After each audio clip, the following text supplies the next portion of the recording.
In today's video, I'm going to teach you how to create a simple make.com automation that sends Notion database items into Google Calendar. We're going to build a fresh scenario from scratch, connect Notion as the trigger, and then have Google Calendar automatically create an event using the data from your Notion database. This is a great workflow if you want to turn planned tasks, meetings, or content schedules in Notion into calendar events without copying everything manually.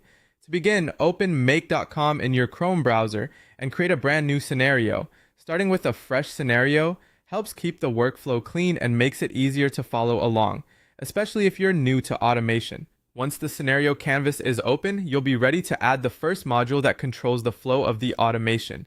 Next, add a Notion Watch database items module and use that as your structural flow trigger.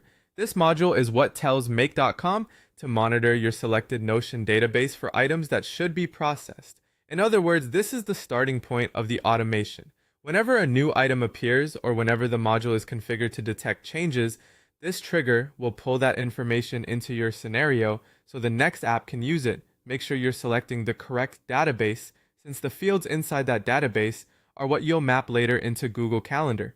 After that, link a Google Calendar, create an event module directly to the Notion module. This creates a straightforward one-direction flow. Notion sends data in, and Google Calendar uses that data to generate an event. Keeping the setup direct like this is ideal when you want a simple and reliable automation without extra routing or filters. Now map your Notion event titles and date variables to the Google Calendar data blocks.